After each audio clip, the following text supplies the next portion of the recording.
Olá, ouvintes! Começando mais um episódio do Tá de Clinicagem, o seu podcast semanal de atualização e revisão em clínica médica.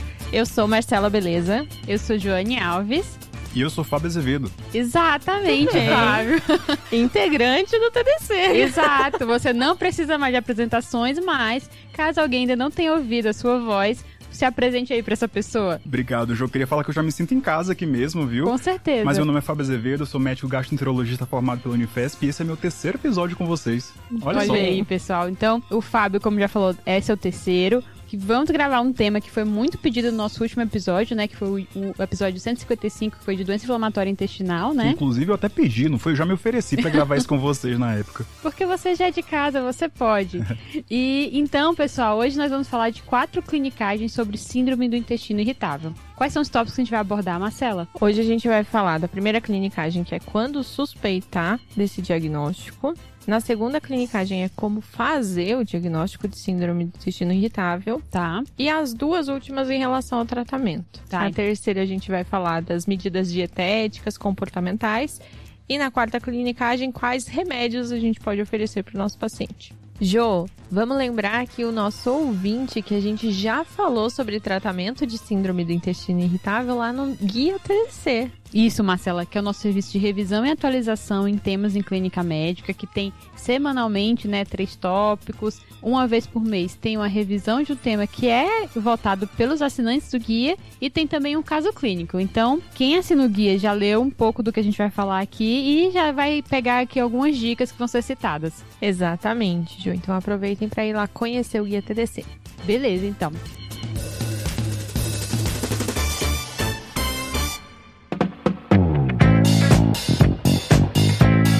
Então, indo para a nossa primeira clinicagem, que são as manifestações clínicas, aí, Fábio, sempre vale explicar para o nosso ouvinte por que a gente está trazendo esse tema aqui, né, para essa discussão. Boa, Jô, acho que é um excelente início, né? Quando a gente fala de intestino irritável, eu tô falando de uma das doenças mais prevalentes do mundo, né? Cerca de 5 a 10% da população geral tem síndrome do intestino irritável, né? Então é uma coisa que a gente vai se deparar na nossa vida médica mais cedo ou mais tarde. Tá, e assim, né, é uma condição que vai ter que entrar em vários diferenciais, né, pensando que a característica clínica é ter dor e alteração do hábito intestinal. Então, com certeza a gente vai ter algum paciente que vai ter esses sintomas e a gente vai ter que abrir todo esse leque diagnóstico, né? Exatamente. Então a gente já falou que é uma condição muito comum, mas também tem alguns fatores de risco que podem levar mais, apontar mais para essa doença, né? Exatamente, Marcela. Quando eu falo de síndrome do intestino irritável, eu penso principalmente naquele paciente jovem, é mais comum em mulheres do que em homens, e por mais que isso já seja um estigma da doença,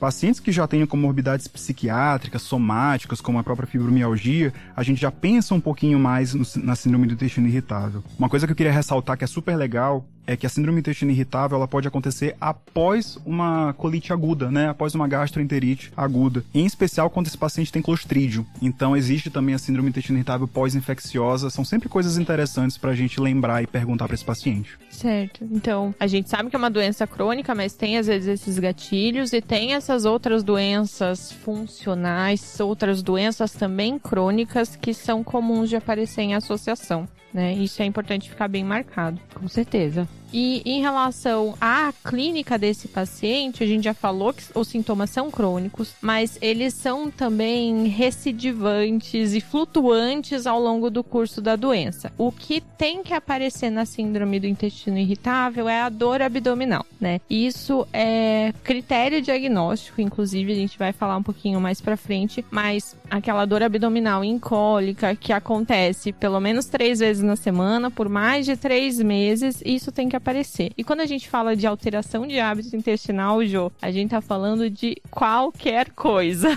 Não, é um mundo aí, né, realmente. Tanto que os próprios padrões de apresentação dentro da síndrome do intestino irritável variam em 4, né, que é a diarreia, a constipação, a alternância entre constipação e diarreia e um método assim meio misto que você não consegue definir bem o padrão. Ou seja, tudo pode ser. Exatamente, acho que tudo pode ser mesmo, viu, gente, para síndrome do intestino irritável, mas o que a Marcela falou é muito importante. O sintoma obrigatório é a dor, né? Se eu não tiver dor, eu não posso chamar de síndrome do intestino irritável. E Existem várias outras denominações de doenças funcionais que, se eu não tiver dor, eu posso chamar de diarreia funcional, por exemplo, também, né? Mas para eu chamar de síndrome do intestino irritável, eu realmente vou precisar da presença da dor. E acho que um dado legal aí do diferencial, agora já puxando um pouco para a alteração do hábito intestinal, é que tem algumas características que não são comuns. Então, quando a gente vê o paciente com esse relato, a gente vai ter que pensar em outros diagnósticos diferenciais. Então, quais são eles? Vou frisar aqui 4. A diarreia de grande volume, as fezes com sangue, diarreia noturna e esteatorreia, ou seja, fezes com gorduras. Esses sintomas não são associados com síndrome do intestino irritável. Perfeito, Jo. É também interessante marcar que tem algumas diretrizes que falam que a dor também não costuma progredir, né? Então a dor ela não aumenta em frequência, em intensidade. É uma dor que vem e volta, claro, mas ela não é uma dor progressiva. Então, junto com essas características de diarreia que afastam o diagnóstico, tem essa característica de dor que afasta o diagnóstico um pouquinho também. Outra coisa que é super legal de lembrar, Marcela, é que é muito pouco comum no intestino irritável a gente ter uma dor contínua, como você bem falou, né? Eu costumo ter uma dor mais de caráter intermitente e bem cólica, né? Aquela que vai, chega a um pico máximo e acaba aliviando depois de algum tempo. Muitas vezes já foi até colocado em critério de ser associado ao hábito intestinal, mas isso caiu por terra, né? E tem um jeito da gente até ajudar o nosso paciente a identificar esse padrão de hábito intestinal, que é uma escala de como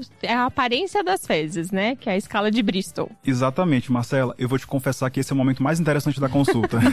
Eu imagino. A gente abre ali no computador, coloca a escala de Bristol, mostra pro paciente e pergunta com que você se identifica. Primeiro ponto que o paciente fala, nossa, doutor, vocês estudam até isso? E sim, né? A gente estuda até isso.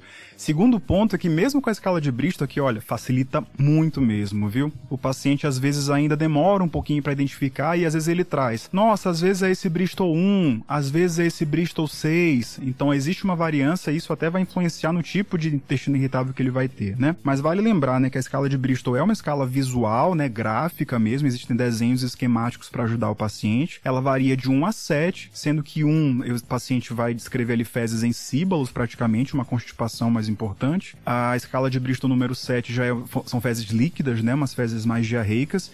E o 3 e 4 seria o que a gente consideraria fezes normais, né? Claro que a gente tem que entender um pouquinho também, né, a individualidade de cada paciente e não tentar encaixar ele obrigatoriamente sempre em algum desses pontos da escala. Perfeito. E quase fazer também um diário, né, de evacuação junto com o paciente ali na consulta, que é outro ponto que também deve gerar uma estranheza por parte do paciente, né? Mas eu ainda acho que é melhor do que ele trazer as fotos das evacuações no celular, tá bom? Com certeza, com certeza. E eu acho que, pessoal, agora a gente já pode falar um pouquinho, né, já que a gente falou de Bristol, isso vai ajudar no nosso diagnóstico e para nossa segunda clinicagem, né? Vamos lá. Que é como diagnosticar esse paciente. E aí, Fábio, acho que um ponto muito interessante de estudar e se aprofundar nessa literatura de síndrome do intestino irritável é entender que não é diagnóstico de exclusão, né? A gente tem critérios que vão nos ajudar a conseguir fazer esse diagnóstico. Perfeito, Jo. A gente tem critérios claros, objetivos, então é um diagnóstico realmente positivo. Eu não preciso excluir nada para pensar em intestino irritável, né? Claro, se eu tiver um paciente que tem sintomas sugestivos de síndrome do intestino irritável, porém, ele tem sinais de alarme, como você bem comentou, diarreia de grande volume, esteatorreia, sangue nas fezes, eu ainda acrescento uma perda de peso não explicada, uma anemia também de causa desconhecida. Tudo isso faz a gente pensar em outro diagnóstico, né? Um diagnóstico orgânico, em especial neoplasia gastrointestinal, em especial câncer coloretal. Então são coisas super importantes da gente perguntar e excluir antes da gente pensar em síndrome do intestino irritável. Beleza, então eu sei que, né, essa clínica toda aqui a gente já comentou que vai ser importante, né, para eu tentar até encaixar e ver se esse paciente é elegível ou não, mas acho que a gente vai ter que falar agora dos critérios de Roma, né, para os nossos ouvintes. Perfeito, exatamente. Os critérios de Roma são os que dizem pra gente o que é ou não síndrome do intestino irritável, né? E ele já tá na nossa 4ª edição atualmente, né? A gente tem os critérios de Roma número 4, que são basicamente aquilo que a gente conversou. Primeiro, eu tenho tempo, né? Eu tenho que ter uma dor basicamente frequente, facilitando um pouquinho o trabalho da Marcela do tempo. Ótimo. Eu tenho que ter uma dor frequente e corriqueira, né? Eu tenho que ter essa dor abdominal associada a uma alteração na frequência ou na forma das fezes, né? Vejam que isso pode ser tanto para mais quanto para menos. Então, constipação ou diarreia, fezes mais consistentes ou mais endurecidas. Não é mais um critério tão obrigatório, é um critério adicional, mas eu posso ter uma dor que acompanha o hábito intestinal. Ou seja, ele piora após o hábito intestinal ou alivia após a evacuação. As duas variações são consideradas como critério. Beleza, então eu tenho que ter essa clínica que a gente comentou e essa clínica ser compatível com os meus critérios de Roma, né? Pra eu conseguir pensar realmente, é esse o diagnóstico do meu paciente. Só que, claro, lembrando que a anamnese vai nos ajudar muito a fazer o diferencial, né? Primeiro com a história clínica e depois, quando a gente for para os diferenciais, eles também vão nos ajudar. Porque você já comentou em relação a outros sintomas que não são específicos, como a gente falou. Uma coisa interessante de falar é também sempre verificar medicações que a pessoa usa. Então, lembrando que naquele paciente que tem a diarreia, lembra da digoxina, lembrem da metformina, de antibióticos que podem fazer toda a alteração do hábito intestinal e lembrar da colchicina, que é uma coisa que a gente acaba deixando passar. Esses não são os únicos, mas acho que são uns comuns que a gente pode esquecer desse efeito colateral associado à medicação. Já quando a gente fala da constipação, aí que principalmente vai falar de anticolinéticos, né? Então lembre de antihistamínicos, antidepressivos, antipsicóticos. Aqui acho que são os principais pra gente trazer à tona, né? Lembre dos meus opioides. Eu ia acrescentar opioides. Exatamente, opioide a gente vê bastante, vê com muita frequência de constipação induzida por opioide. Excelente. Então, a gente vai ter que fazer aquela anamnese adequada, ver se o uso de medicações, né? Se algo tá realmente contribuindo para essa alteração de hábito intestinal. O histórico familiar, porque como o Fábio comentou, a gente tem que descartar outras doenças, né, que obviamente são prevalentes, que podem ter até um histórico familiar, então é importante saber da história prévia de doença inflamatória intestinal, de câncer coloretal na família, ou mesmo diagnóstico de doença celíaca, né? Perfeito, Jô. E aí, quando a gente vai para os exames complementares, aí a literatura já diverge um pouco, né? Tudo, existem algumas orientações, acho que o mais fácil é a gente deixar aqui um resumo, acho que de como seguir. Eu acho uma boa, Jô, porque assim, nessa parte a literatura é muito controversa. As referências brasileiras, por exemplo, se satisfazem com os critérios de Roma 4. Então, a partir dos critérios de Roma 4, eu já posso fazer esse diagnóstico. Quando a gente vai para o Canadá, Estados Unidos e Europa, já tem bastante variação. Tem gente que recomenda pelo menos um hemograma, uma PCR para ver se tem algum processo inflamatório. Tem alguma literatura que já diz pra gente acrescentar a calprotectina fecal, tentando avaliar a presença de inflamação intestinal, pensando em especial em doença inflamatória intestinal. Tem gente que já fala pra gente pesquisar a doença celíaca em todo mundo que tem critérios para intestino irritável como diagnóstico diferencial. Quando a gente vê a realidade brasileira, de cerca de 0,16% de pacientes com doença celíaca aqui no Brasil,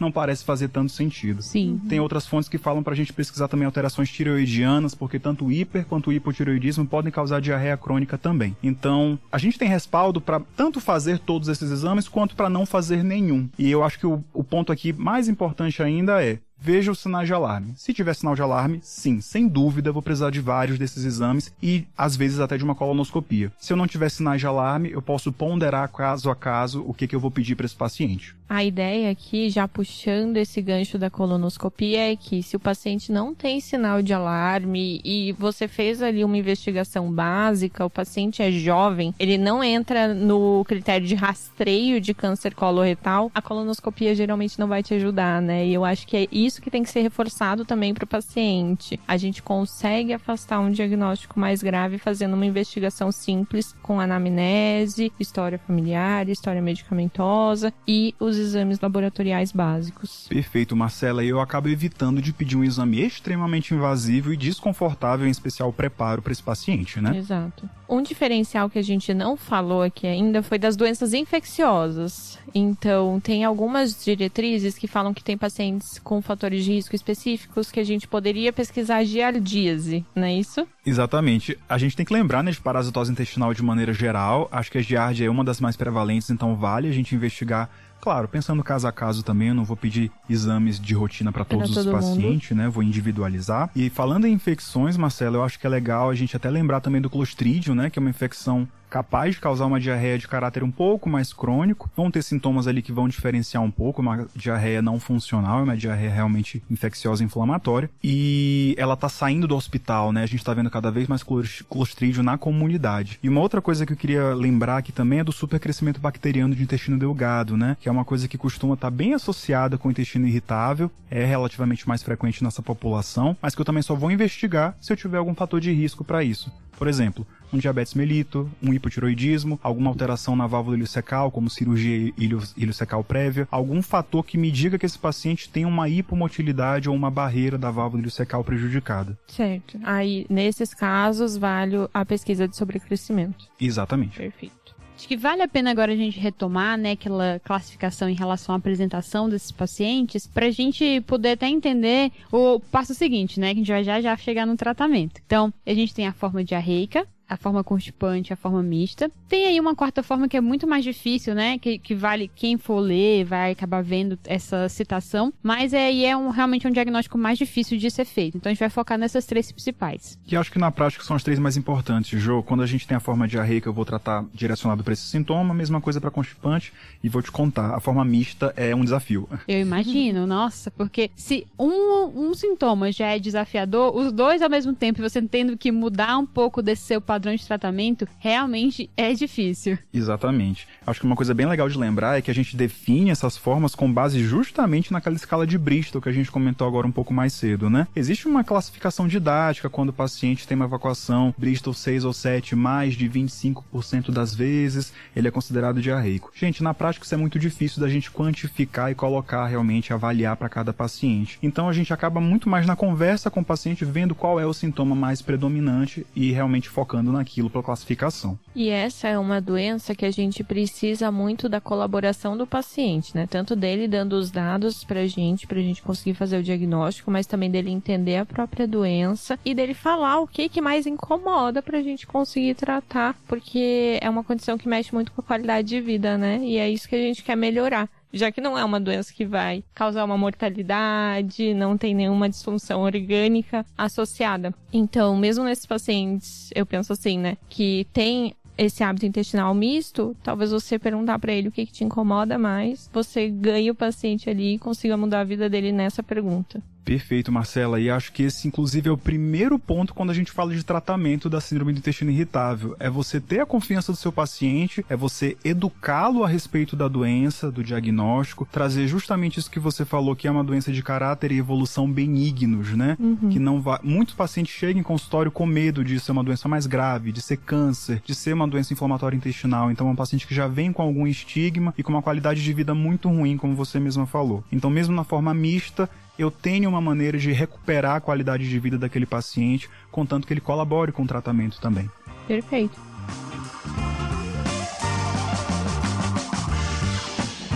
Agora vamos para nossa terceira clinicagem, né? Então vamos tratar, né? Já entrei nela, né, de tratamento, então vamos lá.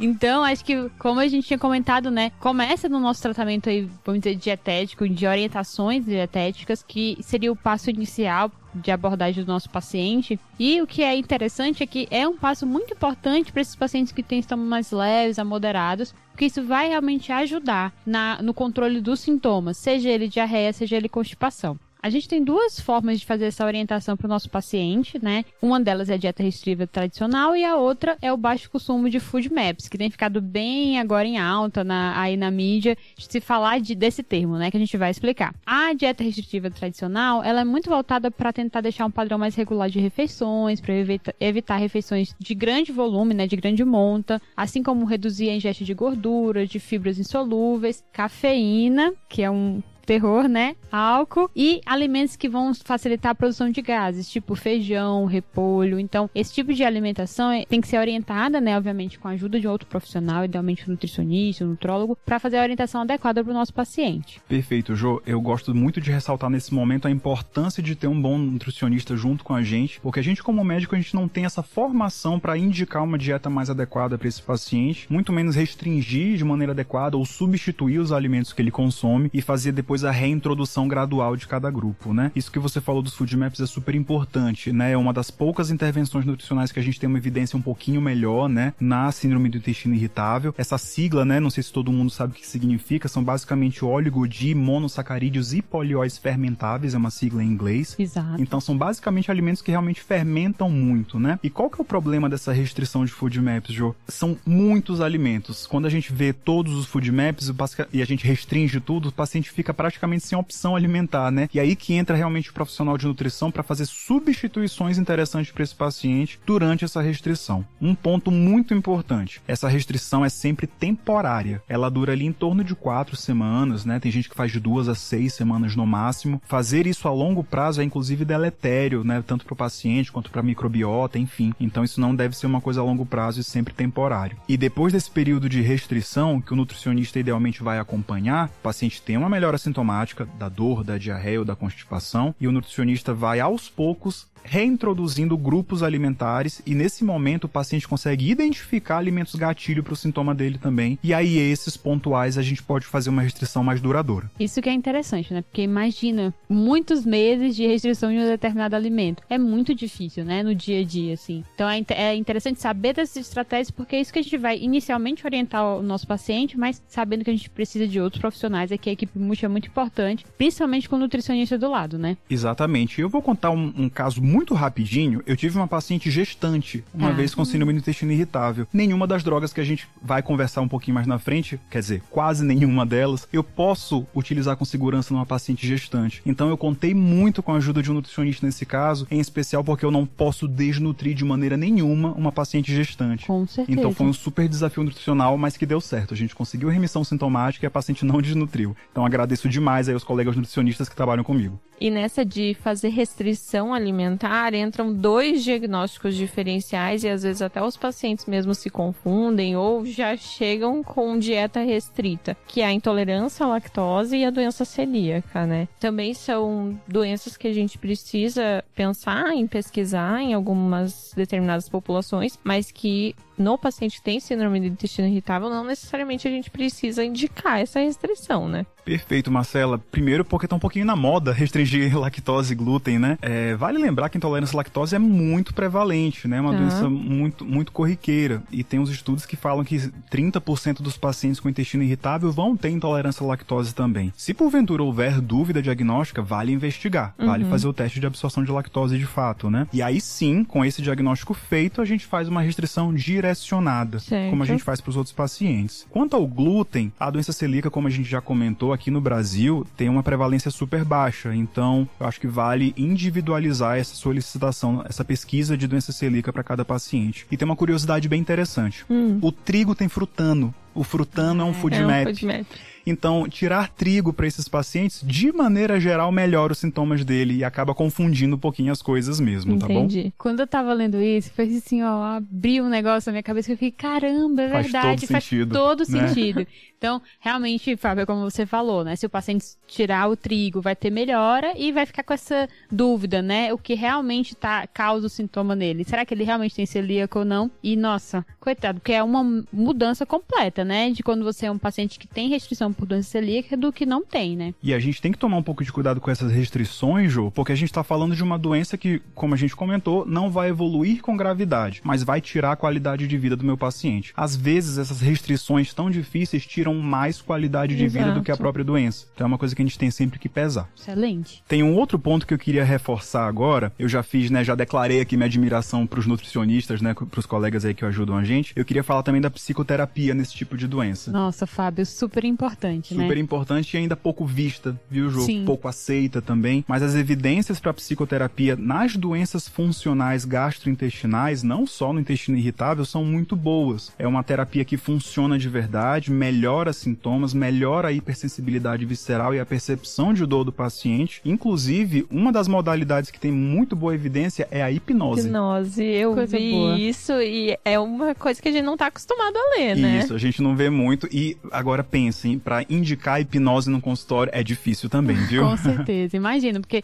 já tem a resistência para psicoterapia em si, vamos dizer, naquelas estratégias mais formais. Então, para hipnose, imagino que a resistência é um pouco maior, né? Isso, a resistência é realmente maior, Jô. Mas se a gente não conseguir isso, a terapia cognitivo-comportamental funciona da mesma maneira e tem excelentes resultados. Então aí, declaro também minha admiração pelos colegas psicólogos também. Ah, fica aqui a nossa admiração, porque é muito importante a gente reforçando, né, como é um cuidado que tem que ser multiprofissional. Porque não adianta a gente fazer uma orientação que o paciente não consiga seguir em casa, porque, enfim, por N motivos, né, seja o acesso, seja a facilidade do manuseio, da alimentação e até do preparo, e também dele entender da repercussão disso na qualidade de vida e até ele trabalhar essas repercussões em psicoterapia, né? Perfeito.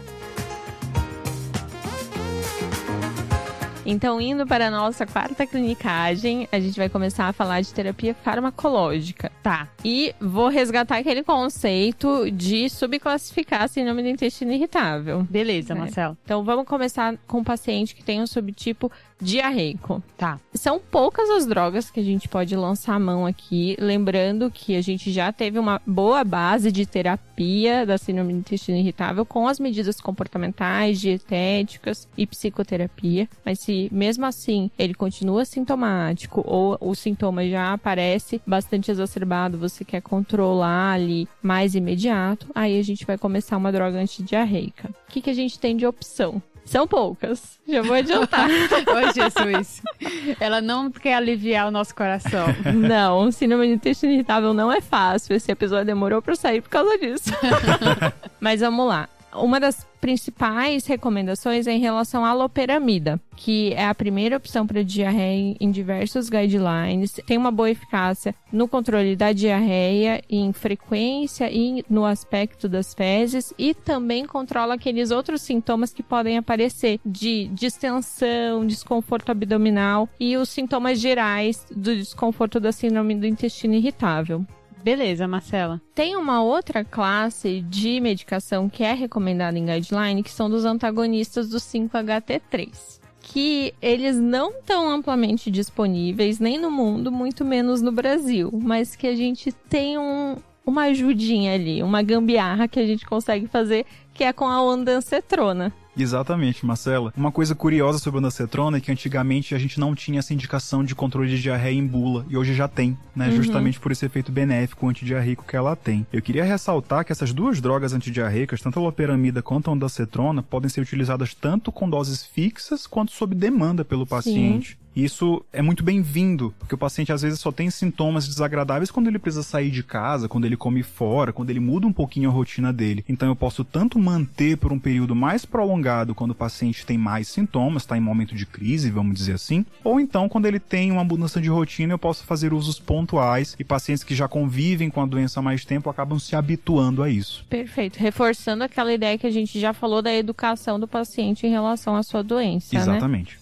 Existe uma outra classe de medicação que também a gente acaba usando no contexto de dor e entra bastante aqui para ajudar na síndrome do intestino irritável, que são os antidepressivos tricíclicos. Eles ajudam muito no desconforto abdominal, mas também pelo efeito colateral do tricíclico, né, de causar mais constipação, são bem-vindos no paciente com o polo diarreico da síndrome do intestino irritável. Marcela, e eu acho isso, sendo bem sincero e puxando aqui um pouquinho o peixe pra gente da gastro, eu acho isso muito inteligente de usar uma droga se aproveitando de um evento adverso dela para benefício do meu paciente. E sim, os tricíclicos são muito bem-vindos nessa situação. De maneira geral, a gente acaba preferindo, né? A gente tem mais estudos e experiência com a amitriptilina. E uma curiosidade interessante é que doses baixas dessa medicação costumam ser suficientes pra gente controlar os sintomas desses pacientes. Eu dificilmente tenho que passar de 25 mg de amitriptilina diários para conseguir ter uma boa resposta. E eu ainda ganho outros benefícios. Lá atrás a gente conversou que esses pacientes costumam ter comorbidades psiquiátricas ou somáticas, como a fibromialgia, às vezes insônia também, enfim, tem sensibilidade mais aumentada para dor, e todas essas questões acabam tendo algum benefício dessa dose de amitriptilina. Inclusive, a gente oferece o comprimido antes do paciente dormir, que acaba melhorando um pouquinho a qualidade do sono dele também. Melhora um pouco o sono. E graças a Deus que síndrome do intestino irritável é uma doença de jovem, porque vocês nunca vão ouvir uma geriatra falando para começar um tricíclico no paciente idoso, tá? Eu evitaria. Muito boa dica, Marcela. Acho que vale ressaltar também a respeito dos inibidores da recaptação seletiva de serotonina, como a fluoxetina, por exemplo, que eles já foram muito utilizados no tratamento da síndrome do intestino irritável. Não só a fluoxetina, como outras drogas, né, consideradas como antidepressivos, como a sertralina, enfim.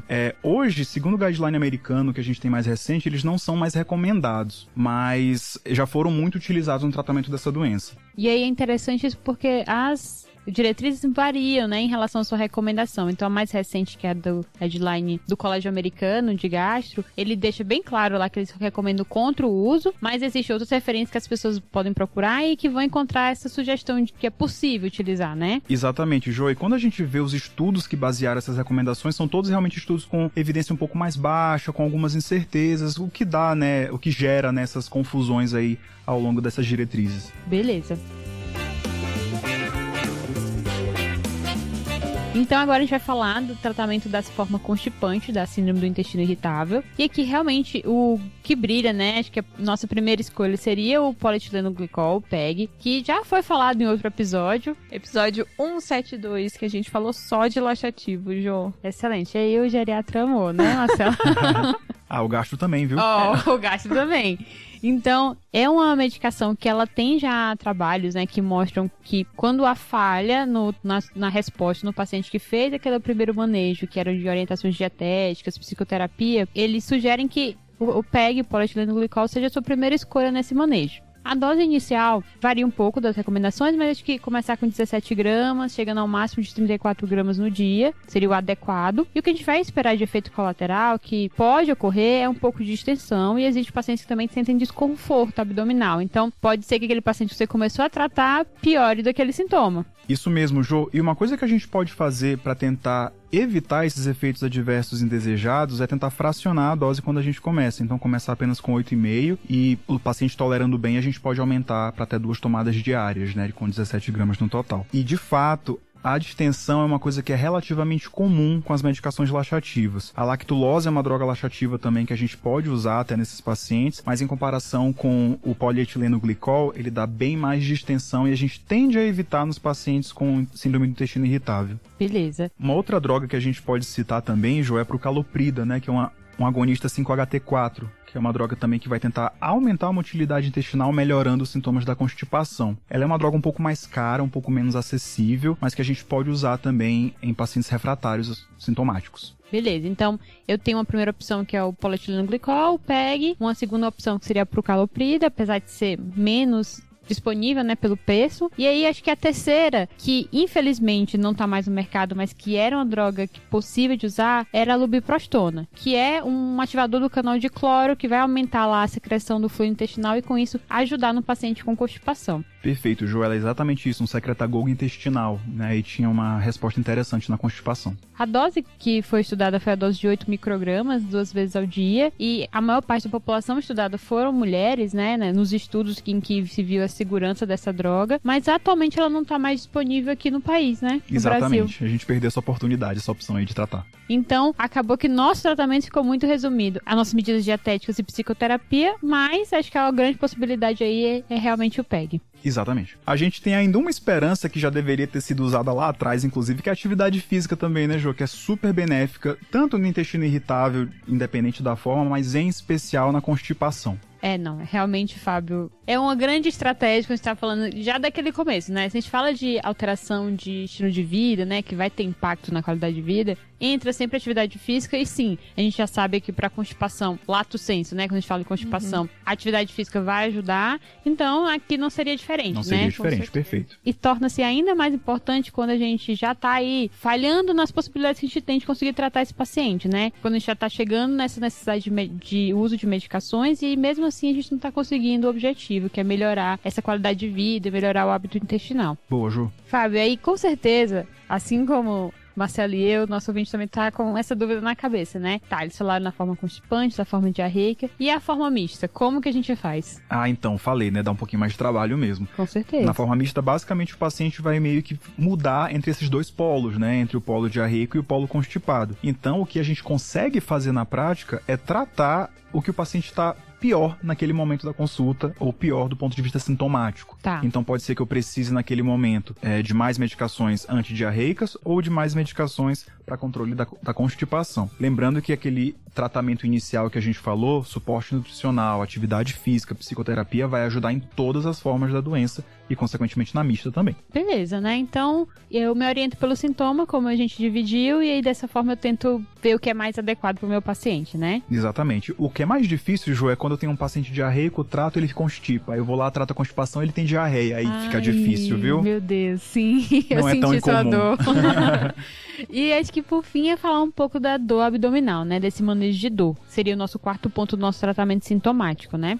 Isso, Ju. Em relação ao tratamento da dor, a gente já falou de uma das opções, que são os antidepressivos, que ajudam muito a melhorar essa hipersensibilidade visceral que os pacientes com síndrome do intestino irritável têm. Mas outra classe de medicação que a gente tem disponível e pode tentar são os antiespasmódicos, né? E aqui, de novo, a gente vai reforçar que as diretrizes não são consensuais, tá? Então, os americanos não recomendam, a diretriz canadense e britânica fala que a gente pode fazer essa tentativa. Na prática, como que a gente faz? Então, Marcela, realmente a gente tem essa divergência aí de literatura. Aqui no Brasil, a gente tem algumas drogas antiespasmódicas de longa duração que a gente pode tentar utilizar nesses pacientes. Vale lembrar que essas divergências de literatura se dão muito por conta da qualidade dos artigos, dos ensaios clínicos que são feitos e do quanto é importante o efeito placebo no tratamento da síndrome do intestino irritável. Certo. Então, às vezes, os benefícios que eu alcanço com algumas dessas medicações não são tão diferentes do placebo e fica difícil realmente a gente conseguir aprovação regulatória para elas, né? O que a gente tem hoje em dia? Além da iosina, né, do antiespasmódico aí mais comum que a gente tem, eu tenho o otilônio, eu tenho a trimebutina, o pinavério e a mebeverina, que em teoria não tem diferença entre eles, né? Certo. Eu poderia escolher qualquer um desses 4 para tratar o meu paciente, para controlar a dor desse meu paciente. E a ideia é que aqui eu escolha uma dessas medicações quando eu tenho um paciente que a dor é um sintoma muito importante, né? Eu quero realmente melhorar a longo prazo aquela dor daquele paciente. Perfeito. E aqui, de novo, a gente faz o teste, né, da medicação e ver como que o paciente vai ter o controle da dor, principalmente, que a gente está querendo aqui. Exatamente. E aí, até já dou essa dica, de maneira geral, essas medicações têm uma eficácia em torno de 30% a 40% dos pacientes. Então não é incomum o paciente voltar em consulta falando, não senti melhora. E aí não a gente adiantou. Não adiantou de nada. Dá até dói de ouvir. Mas a gente pode fazer outra tentativa com outra droga depois. Perfeito. Por último, eu não sei nem se eu chamo isso de remédio, mas um remédio que os pacientes chegam pedindo e perguntando se podem usar são os probióticos. E aqui também a gente pode fazer o teste, mas a evidência não é tanta, né? Exatamente, Marcela. Com probióticos eu tenho um gap de evidência até um pouco maior que as outras drogas. É difícil a gente falar de probiótico porque até hoje a gente tem alguma dificuldade até de saber qual é a microbiota considerada normal nos pacientes por conta de uma variabilidade muito grande que existe aí em literatura. O que a gente pode pensar é que alguns pacientes podem se beneficiar de probióticos, a gente não sabe exatamente quem seriam esses pacientes, qual cepa específica utilizar, por quanto tempo e em qual dose. São muitas perguntas que ainda não estão plenamente respondidas. Então, bem difícil, né, Fábio? Porque quando a gente fala de probiótico, é um grupo muito heterogêneo. Então, acho que isso é a grande dificuldade, né, de entender essa resposta também, né? Exatamente. Pra mim, sendo bem sincero, o melhor probiótico que existe é uma dieta balanceada. Imagino que isso vai ajudar bastante, né? Fechamos então os tópicos, né, dessa edição. Fechamos, Jô. Conseguimos passar aqui desde o diagnóstico até o final do tratamento. Então vamos relembrar como é que foi esse episódio. Vamos. A gente falou lá na primeira clinicagem de quando suspeitar da síndrome do intestino irritável, lembrando que é um paciente que vai ter dor crônica associada a uma alteração do hábito intestinal sem sinais de alarme. Beleza. Depois a gente falou do diagnóstico, né, que foi a segunda clinicagem. Isso, diagnóstico que é fechado com os critérios de Roma, podendo ou não ter alguns exames complementares básicos associados para reforçar a benignidade da doença. A terceira clinicagem vai falar das medidas comportamentais, que aí entra o tratamento dietético, entra a psicoterapia e a atividade física. Exatamente. Perfeito. E por último, na quarta clinicagem, falamos do tratamento farmacológico, tanto das medicações para o controle de constipação, quanto para controle de diarreia e da dor abdominal. Fechou, porque o misto, né, aborda um pouquinho de cada. Então, o que a gente falou para constipação e diarreia serve para o misto também. Tá ótimo.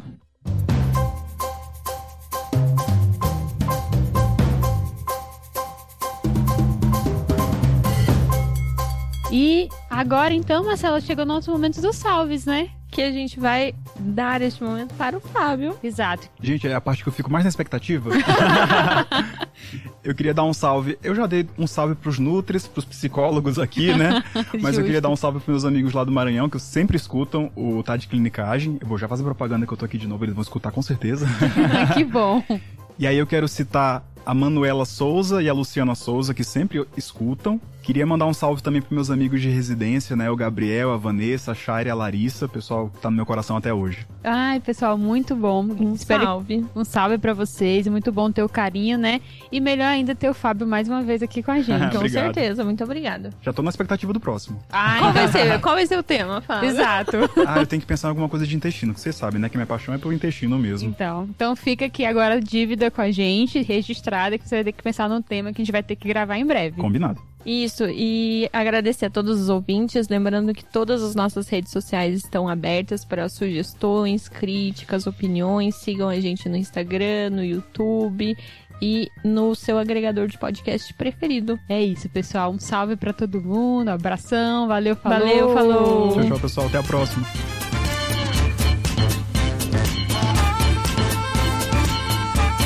Esse podcast tem como objetivo educação médica. Não utilize como recomendação. Para isso, procure o seu médico.